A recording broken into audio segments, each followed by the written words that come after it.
Hello guys! Oops, it's not Africa, but it's Busuanga. Pangit! Papakilala ko sa inyo sa dalawa po yung babae at lalaki po dito para makita si bawal po magalaw sa mga. Welcome to Kalawit Safari Park here in Busuanga, Palawan. So first, bago tayo makarating doon, we need to rent a boat for only 800 pesos. It fits up to 10 people na and it's just an 8 to 10 minute boat ride.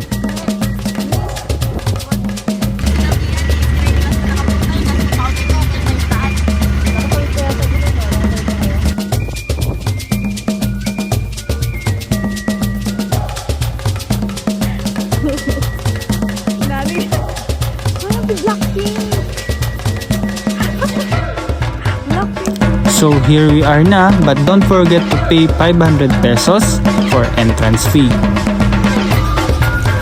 It's a 3,700 hectare sanctuary where giraffes and zebras roam free against a tropical backdrop.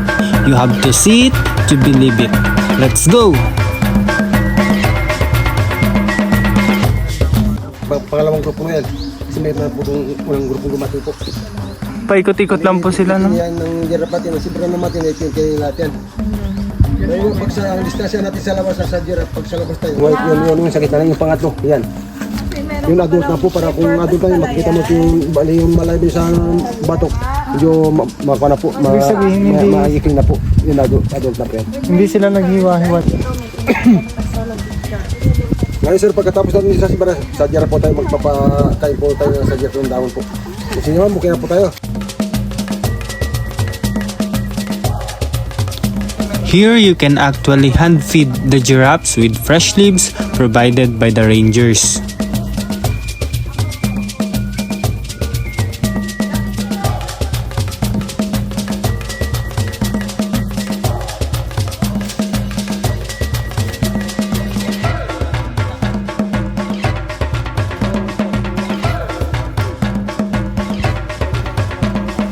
If you're going here, take note that there is no electricity or stable cell signal on the island. It's a true off-the-grid safari experience.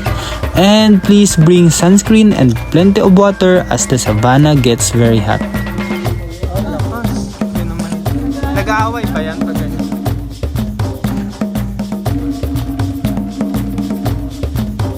Yung mga organic tax nila, wala na po yun, nakanamatay na po yun. Ito siya generation na po, kaya dito na sa Palawan Pinang, naka-Philippine citizen na po, kasi ate na po sila eh. Hindi nagaling pa ng Africa. Ayun. Ibig sabihin? Kasi sir, dumating sila na 1977, March 4. Kaya may tagalas na po sila sa atin ng 50 years dito sa Palawan po.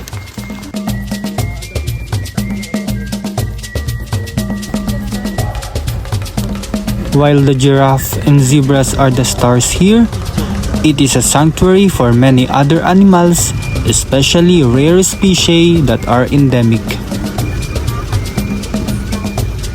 Yan. Kasi sila maliit lang kasi sila fresh water, hindi naman katulad ng salt water na inaabot na tag 1 metro. Diyan na talaga siya, no? Oo, nandiyan na. Ito sa kabila naman, ito yung 4 na taon, yan na 26 years na po yan.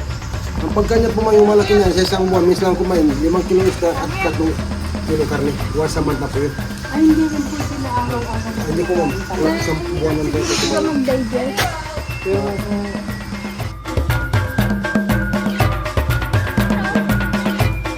Isis din sa bawat barangay kasi bawal na po ito magalaw sa mga bahay po ngayon. Sa local kasi ma'am, Kiawang kanya, local name.